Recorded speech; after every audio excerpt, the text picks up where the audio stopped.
मेरे प्यारे मित्रों को राम राम। नमस्कार साथियों, फिर से स्वागत है आप लोगों का राजस्थान पर। समय बचाओ जो अभियान चल रहा है विद्यार्थियों के लिए, 10 मिनट वाला शो चल रहा है साथियों। उसमें एक और हम लोग चार चांद लगाना चाह रहे हैं, और वो है राजस्थान की चित्रशैलियाँ। हम लोग लगभग 3 से 5 घंटे चित्रशैलियों में लगाते हैं साथियों, और 3 से 5 घंटे का टॉपिक भी है, इसमें कोई किंतु परंतु नहीं है।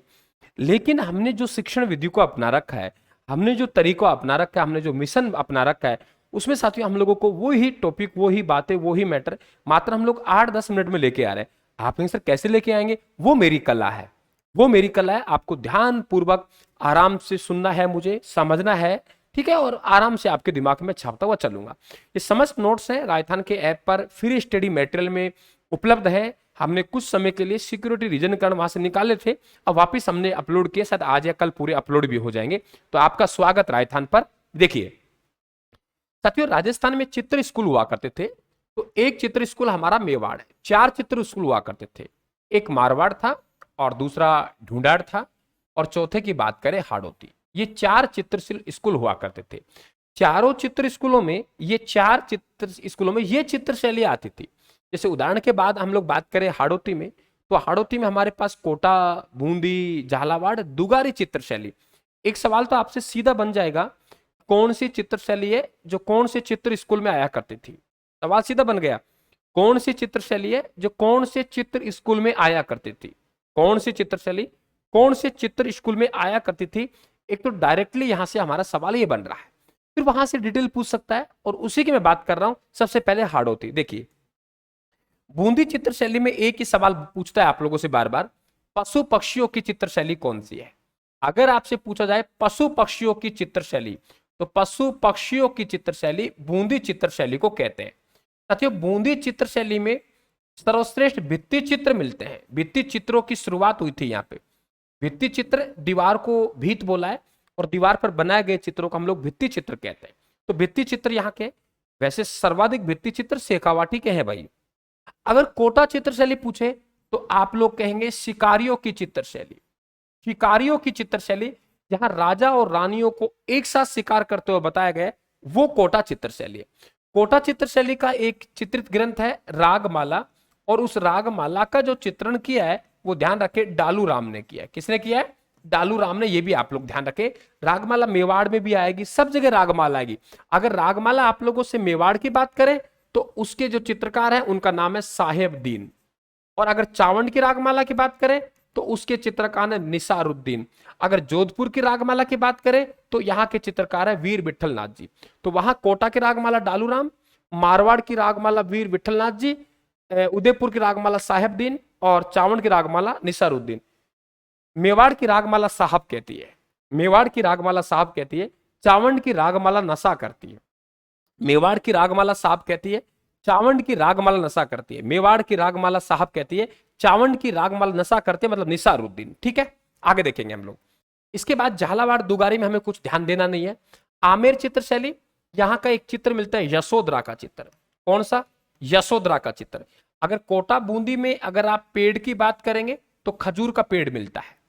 ठीक है, फिर आमेर से कहाँ गई? जयपुर आ गई भाई, सवाई जयसिंह ने जयपुर नगर बसाया।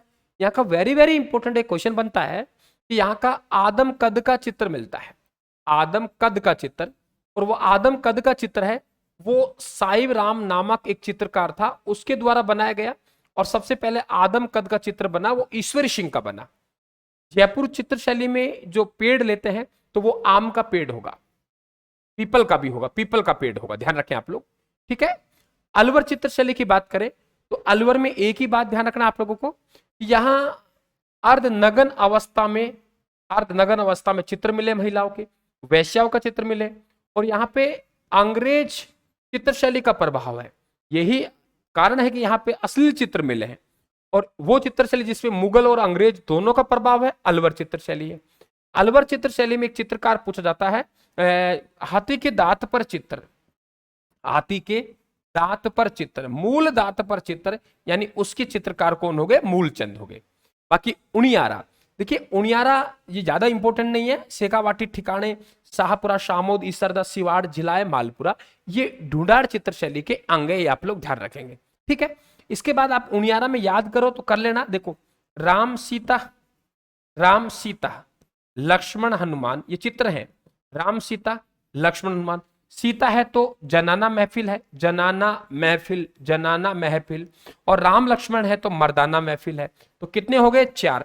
राम सीता जनाना महफिल, लक्ष्मण हनुमान, मर्दाना महफिल, उनियारा चित्र शैली के चित्र है। ठीक है, इसी प्रकार से मारवाड़ में आएंगे तो जोधपुर चित्र शैली की शुरुआत राव मालदेव के समय। मुझे सुनना है, ज्यादा हमारे पास समय नहीं है कि हम साफ साफ लिखें। ठीक है, सुपरफास्ट रिवीजन है आप लोग, इससे बढ़िया रिवीजन नहीं हो सकता। ठीक है ना, इससे बढ़िया रिवीजन नहीं हो सकता। मस्त रहिए और पढ़ते रहिए, लगातार मेहनत करते रहिए आप लोग। अब बात करते कि जोधपुर चित्र शैली की शुरुआत राव मालदेव के समय। अगर यहां जोधपुर चित्र शैली में मुगलों का प्रभाव पूछे, किनका प्रभाव? मुगल प्रभाव जोधपुर चित्र शैली में, तो मोटा राजा उदय सिंह ने अधीनता स्वीकार की, और मोटा राजा उदय सिंह के समय मारवाड़ चित्र शैली पे मुगलों का प्रभाव आया। हम कहते हैं सुवर्ण काल, सुवर्ण काल उनका शासनकाल होता है जिनको जस्व हो। तो जसवंत सिंह का शासनकाल इस चित्र शैली का स्वर्ण काल कहलाएगा। जसवंत सिंह का शासनकाल इस चित्र शैली का स्वर्ण काल कहलाएगा। किसका? जोधपुर चित्र शैली का। जोधपुर चित्र शैली के लिए एक महल है, और वो महल बहुत प्रसिद्ध है, चोखे लावा महल। चोखे लाव महल, चोखे लाव महल बहुत प्रसिद्ध है। चोखे लाव महल जोधपुर चित्र शैली का है। क्लियर, ध्यान रखें आप लोग। यहां जोधपुर चित्र शैली हो चाहे बीकानेर चित्र शैली हो, रंग पीला काम में ले जाता है। फिर हुक्का पीता हुआ स्त्री का चित्र आ जाएगा। यहाँ के राजा थे मान सिंह। मान सिंह ने नाथ संप्रदाय का सबसे बड़ा मंदिर, महामंदिर का निर्माण करवाया। राजा मान सिंह ने नाथ संप्रदाय का सबसे बड़ा मंदिर, महामंदिर का निर्माण करवाया। तो ध्यान में रहे आप लोगों को, नाथ संप्रदाय का जो प्रभाव रहा है यह भी इसी चित्र शैली पर रहा है, जोधपुर चित्र शैली पर। बीकानेर चित्र शैली की यदि आप लोगों से शुरुआत पूछे, शुरुआत, तो राय सिंह के समय का एक हमें चित्रित ग्रंथ मिलता है, उसका नाम है भागवत पुराण। क्या नाम है? भागवत पुराण।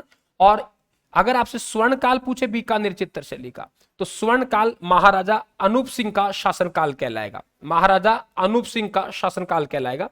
यहाँ अधिकांश चित्रकार है वो मुस्लिम है। यहाँ का प्रसिद्ध जो चित्र रहा है वो उस्ता कला रहा है। उस्ता कला को लाने वाला कादर बख्श था लाहौर से, लेकिन आगे चल के इसे विकसित किया वो इसामुद्दीन उस्ता ने। ऊंट के खाल पर सूक्ष्म चित्रांकन होता है, उस्ता कला कहलाता है। जैसलमेर चित्र शैली का प्रसिद्ध जो है वो मूमल के लिए प्रसिद्ध है। तो आप कहेंगे मूमल, मूमल जो चित्र है वो लोद्रवा की राजकुमारी है, उसका चित्र जैसलमेर चित्र शैली में देखने को मिलेगा। ये मूल चित्र शैली है, इसमें बाहरी चित्र शैलियों का प्रभाव नहीं देखने को मिलता है। किशनगढ़ चित्र शैली सब जानते हो। किशनगढ़ चित्र शैली का जो प्रसिद्ध चित्र है वो है बणी ठणी। बणी ठणी, बणी ठणी, ये सामंत सिंह है। सामंत सिंह नाम था राजा का। वो वृंदावन चले गए भगवान कृष्ण की भक्ति में, तो अपना नाम द्वारिकाधीश कर दिया। तो सावंत द्वारिकाधीश इनका पूरा नाम हो गया।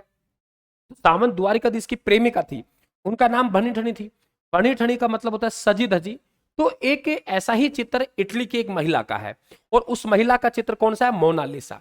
इसलिए इटली की एक महिला मोनालिसा, मोनालिसा की तुलना इस महिला से कर दी, इसलिए ध्यान रखें आप लोग, इसे भारत की मोनालिसा कहा जाता है।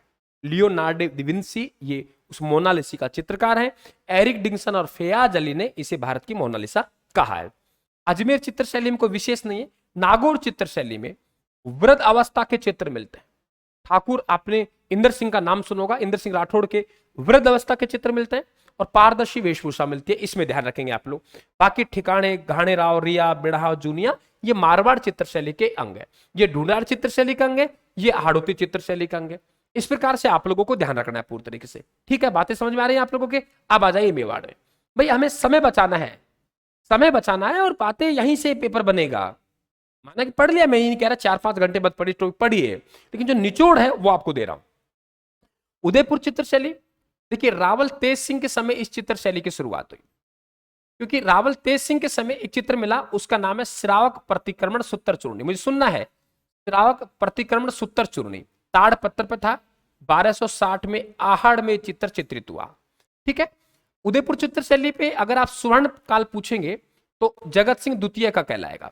जगत सिंह द्वितीय का शासनकाल, जगत सिंह द्वितीय का शासनकाल, जगत सिंह द्वितीय का शासनकाल है जो इस चित्र शैली का कहलाएगा। ये ध्यान रखें आप लोग, स्वर्ण काल कहलाएगा। ठीक है, दूसरी बात, उदयपुर चित्र शैली में बात करें कि इसमें मुगलों का प्रभाव किस आया, तो हम लोग कहेंगे संधि किसने की? अमर सिंह ने। तो अमर सिंह के समय हम मुगलों के प्रभाव कह देंगे। साथियों, यहाँ पे एक कलीला दमना चित्र है, कलीला दमना चित्र है। ये कलीला दमना चित्र मेवाड़ चित्र शैली का है, और इसके चित्रकार है नीरुद्दीन। क्या नाम है? नीरुद्दीन। ये संग्राम सिंह द्वितीय का है, संग्राम सिंह द्वितीय के समय बना था। यहाँ पे मेवाड़ चित्रशैली में दो प्रसिद्ध चित्रकार हुए हैं, साहेबदीन व मनोहर। ये जगत सिंह प्रथम के समय हुए हैं। साहेबदीन के द्वारा बहुत से चित्र लिखे, लेकिन हमें रागमाला ध्यान रखना है। मेवाड़ की रागमाला साहब कहती है और चावंड की रागमाला नशा करती है। निसारुद्दीन का रागमाला का चित्र चावंड का, मेवाड़ की रागमाला साहब कहती है, साहेबदीन का रागमाला मेवाड़ का, चित्रकार की रागमाला जोधपुर की और डालू राम की चित्रकार की रागमाला कोटा की। ठीक है, ये हो गया। मनोहर ने एक चित्र लिखा रामायण, ये आपको पता होना चाहिए। ठीक है, विशेषकर मेवाड़ चित्रशैली में और भी बातें हैं, जैसे आप लोगों के ये ध्यान रखें आप लोग, सुपासने चरिनम, सुपासने चरिनम, ये हीरानंद ने चित्रित किया था इस चित्र को। ठीक है, महाराणा मोकल के समय। चावंड चित्रशैली महाराणा प्रताप ने संकटकालीन राजधानी बनाई, महाराणा प्रताप ने संकटकालीन राजधानी बनाई, तब महाराणा प्रताप के चावंड चित्रशैली की शुरुआत हुई। चित्रकाल इनके साथ चले गए, क्योंकि स्वर्ण काल इनका बेटा अमर सिंह प्रथम का शासनकाल कहलाता है। बात पूछे स्वर्ण काल, तो स्वर्ण काल अमर सिंह प्रथम का शासनकाल कहलाता है। और यहीं पर निसारुद्दीन ने रागमाला का चित्र चित्रित किया, ये ध्यान रखें आप लोग। चावंड की रागमाला नशा करती है, क्लियर, ये ध्यान रखें। आगे बात करते हैं देवगढ़ चित्रशैली। साथियों, देव तो द्वारिका में निवास करते हैं, महारावत द्वारिकाधीश के समय चित्रशैली चित्रित हुई, ध्यान रखें। अंधेरे में भी दिखाई देते हैं, श्रीधर अंधेरे ने इसे विकसित किया। देव तो द्वारिका में निवास करते हैं, ठीक है, महारावत द्वारिकाधीश अंधेरे में भी दिखाई देते हैं, श्रीधर अंधेरे ने देवगढ़ चित्रशैली को आगे बढ़ाया। ठीक है, देव कृष्ण चतुर्भुज नारायण का उदय श्री नाथ द्वारा, देव कृष्ण कृष्ण चतुर्भुज चतुर्भुज उदय उदयराज नारायण नारायण, ये इसके चित्रकार है। नाथ द्वारा चित्रशैली, नाथ द्वारा भगवान कृष्ण, और भगवान कृष्ण कौन संप्रदाय से? वल्लभ संप्रदाय से। मेवाड़ के महाराणा राज सिंह ने एक गांव पड़ता सियाड़ गांव, सियाड़ गांव में श्रीनाथ जी का मंदिर बनवाया। बाद में श्रीनाथ जी का मंदिर बन गया, तो ये गांव श्रीनाथ द्वारा कहलाया। कई बार पूछा भी जाता है कि श्रीनाथ द्वारा से पहले गांव किस नाम से प्रसिद्ध था? सियाड़ गांव से। वल्लभ संप्रदाय संबंधित है, और यहाँ की प्रसिद्ध जो कला है उसका नाम पिछवाई है। इसके बाद सावर, शाहपुरा, ठीक है, बेंगू, बनेड़ा, बागोर, केलवा सब है, ये आपके मेवाड़ चित्रशैली के साथियों स्कूल के अंग है। तो मैंने जितनी कोशिश की 10-12 मिनट में आपको अच्छे से अच्छे देने का प्रयास किया साथियों, वो मैंने आपको दिया। इससे आपका ज्ञान रिफ्रेश होगा। बिल्कुल आप हमें फॉलो कर सकते हो। नमस्कार आप सभी को, आपके घर वालों को मेरा राम राम, धन्यवाद साहब।